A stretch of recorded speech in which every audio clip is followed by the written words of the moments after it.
وحده لا شريك له. Sampai istihza. Kelompok yang ikuti itu monyet. Kelompok yang ikuti itu PKI. Bahwa orang itu disebut PKI, itu ada datanya. Dia hidup tahun berapa?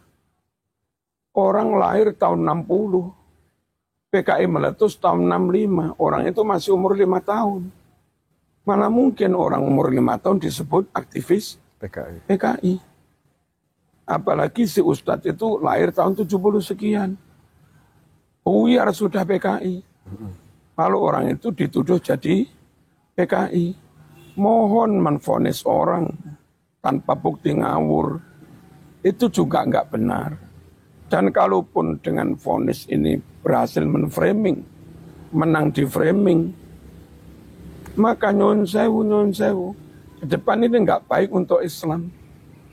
Ini masuk data di medsos, masuk di digital, 50 tahun ke depan, cucu-cucu ini buka medsos, ya kan? Oh, ternyata fulan-fulan ini suka begini, fulan ini suka bohong. Nah, khawatir kami nanti non-muslim, Kristen atau apa, enggan masuk Islam, ragu akan masuk Islam, karena ketika mereka buka data digital, menemui orang-orang yang dianggap tokoh Islam itu suka bohong. Itu yang bahaya bagi masa depan Islam. Ojo syukur pengen menang framing. Bahwa kebenaran faktual itu penting. Kebetulan kebenaran verifikatif itu penting. Kebenaran yang konkret itu penting, valid itu penting. Sehingga kalau tokoh-tokoh Islam atau yang ditokohkan Islam dalam jejak digital senantiasa berpegang harus sotik dan amanah. Harus jujur, valid, kredibel, amanah. Maka sampai kapanpun orang di luar Islam menyalahkan Islam nggak bisa.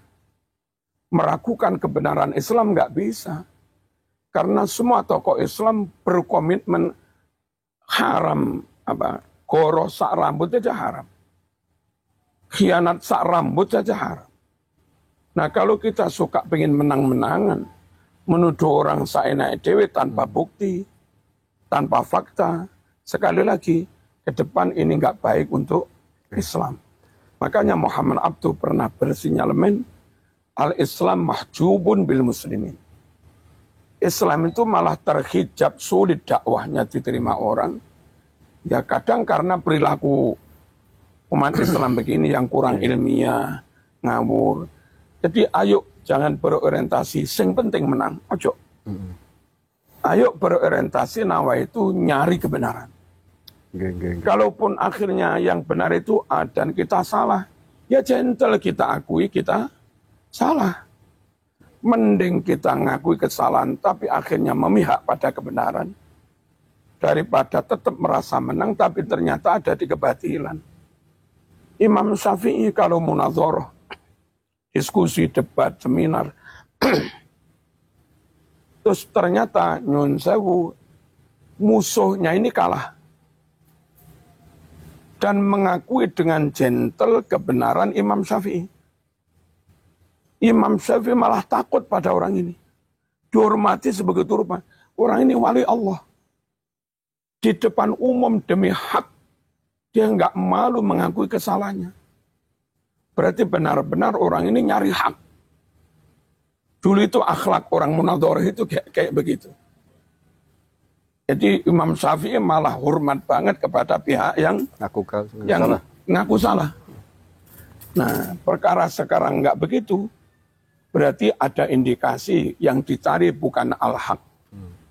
Yang dicari adalah kemenangan dan itu nun sewu, itu nafsu.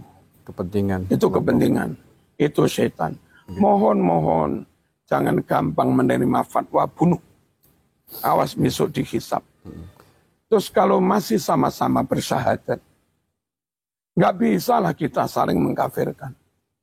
Itu kayak di Timur Tengah ya. Nah, akhirnya kayak begitu. Ya dosa, ya remek, hancur. Yang membunuh dan Yang membunuh takbir, yang dibunuh takbir. Yang membunuh muslim, yang dibunuh juga muslim. Yang untung barat. Ambil minyaknya. Akhirnya yang garap minyaknya Aramco kalau di Saudi. Dan persentasenya untuk Amerika sekian persen. Betul. Dan provokasi itu Kiai, itu sangat berbahaya dan sudah menimbulkan reaksi yang sangat tidak produktif bagi persatuan. Sudah terjadi di Karanganyar, terjadi di Klaten, ada Mbah Mufid dipersekusi, di Cilacap juga. Semuanya pengikutnya yang menyuruhkan perang itu Kiai.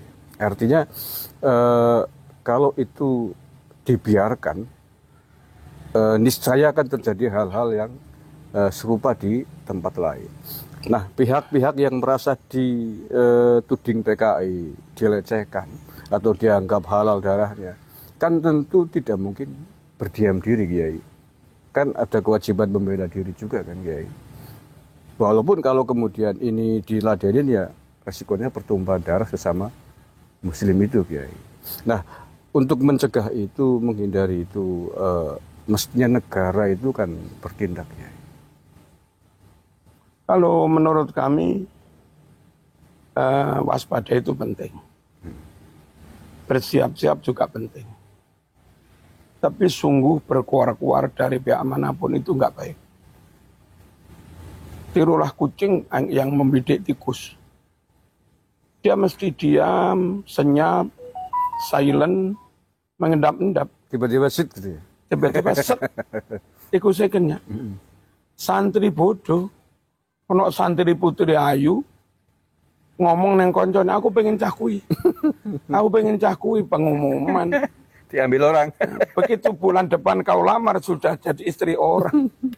Kalau orang pintar punya rencana, punya strategi, dan diam.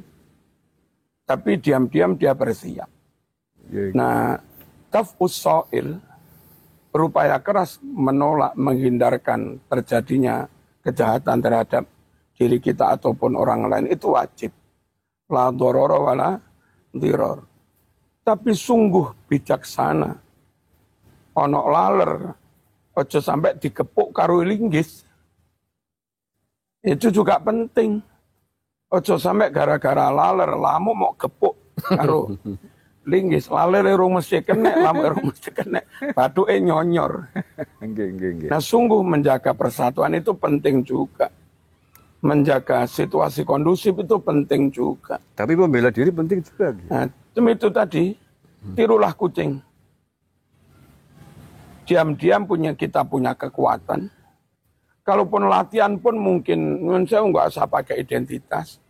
Dan latihannya jam 1 malam di lapangan yang peteng-peteng. Tapi di pojok-pojok ya ada yang jaga.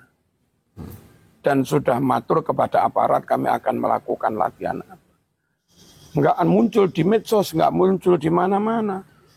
Tahu-tahu di kanan kiri rumah Mbah Mufid sudah ada laskar-laskar. Tahu-tahu di kanan kiri rumah Gus Abbas ada laskar-laskar. Yang mungkin mereka itu sambil jualan cilok, sambil apa. Dan seterusnya. Itu yang kami maksud. Bersiap, oke, kuat, tapi ya silent. Nah, kalau rame-rame, itu tadi, ditepuk wong liya. Ditepuk wong liya. Dan tentu ada aparat, ada hukum. Jangan sampai nggak koordinasi dengan aparat. Toh pada akhirnya yang berwenang menindak, itu juga aparat.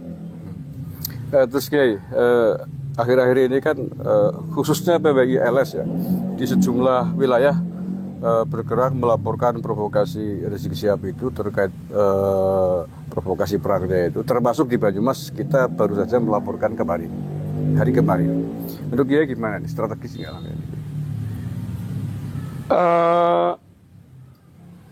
Serius penting dan silent juga penting. Jangan hanya rame-rame di dunia maya, tapi akhirnya tumpul di meja hijau. Teman-teman harus benar-benar menyiapkan tim advokasi dan mungkin yang sampai kaliber nasional lah orang-orang Serius memang membuat tuntutan. Di tracking, cari bukti-bukti fulan-fulan ini melakukan penghinaan terhadap Mbah Hasyim Asy'ari. Cari buktinya sampai dikumpulkan layak sah untuk alat menggugat. Fulan-fulan ini mengatakan non sewu Gus Dur Yahudi, PKI macam-macam. Cari. Fulan-fulan ini menyebut NU Islam Nusantara sesat. Kayak begini, ayo bekerja serius, ada tim. Mungkin ada yang punya alat kayak intelijen itu, men-tracking nomornya fulan, jret. Terekam semua, rekamannya masuk di situ semua. Dipilih-pilih, diverifikasi, mana yang layak jadi bukti untuk dinaikkan pada gugatan. Harus ada tim seperti itu, kerja serius. Jangan sembarangan orang, mereka harus sekelas nasional. Nah, benar-benar dilakukan gugatan itu. Sehingga kita di bawah tetap tenang menjaga pengajian, menjaga manakiban, menjaga kiai. Tahu-tahu diam-diam gugatan sudah diterima di pengadilan misalnya. Ya, sekaligus hal itu menjadi masukan bagi teman-teman di jajaran pengurus pusat PWI Laskar Sabilillah. Insyaallah gerakan ini sepertinya memang akan masif gerakan pelaporan. Tapi saya sepakat.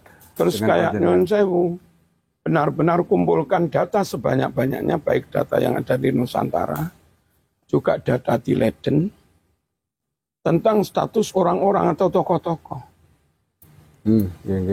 Kalau misalnya ada oknum menteri melakukan hal yang menyalahi UUD 45, bahwa gelar pahlawan diberikan hanya kepada orang dengan syarat ini. Ke-WNI-nya nyata. Bla bla bla. Lalu perannya dalam memperjuangkan kemerdekaan Indonesia juga sangat signifikan.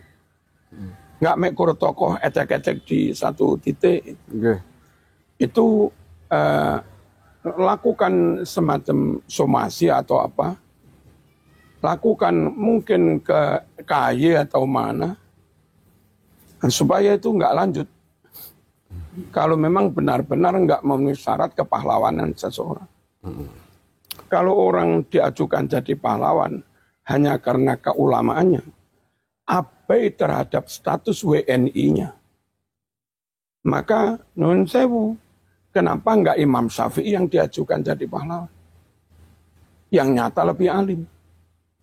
Kenapa nggak Imam Ghazali, Syekh Abdul Qadir Al-Jilani, Imam Asy'ari, Imam Bukhari? Kenapa nggak mereka yang diajukan jadi pahlawan? Kalau alasannya itu layak karena alim, karena dakwahnya. Pengikutnya banyak. Lebih banyak Imam Syafi'i pengikutnya. Ya, kalau alasannya hanya karena pengikutnya banyak, dia alim. Ya kan? Ya. Terus kalau dia Nyun Sewu ulama dan di Indonesia punya murid yang banyak. Syekh Nawawi Al-Bantani kurang apa? Syekhona Khalil kurang apa? Syekh Mahfud At-Turmusi kurang apa? Syekh Yasin Al-Padani kurang apa? Syekh Khotib Asambas kurang apa? Ya, Mbah Dimyati Banten kurang apa? Mbah Dimyati Termas kurang apa? Kiai Karim Lirboyo kurang apa? Alim. Kitab punya karangan. Alumni ratusan ribu. Dan tersebar secara nasional. Dan ke-WNI-nya nyata. Tidak diragukan. Sungguh kepahlawanan itu dianugerahkan pada orang yang komitmennya membela negara nyata. Perjuangannya juga sangat signifikan untuk kemerdekaan bangsa ini. Perannya luar biasa. Plus ke-WNI-nya nggak ada subhat sama sekali. 100% top. Yang memenuhi syarat seperti itu, nggak alim bahkan nggak muslim itu loh dapat gelar. Kayak Yosudarso, kayak A.A. Maramis, kayak Ngurah Rai. Sebaliknya sealim kayak apapun, Kalau jejak perjuangannya nggak ada. Nggak ada. Atau ke-WNI-annya diragukan atau nggak ada. Maka negara juga merasa nggak perlu memberi gelar pahlawan pada mereka. Kalau itu layak diberi gelar, sekali lagi, Imam Syafi'i dianugerahi.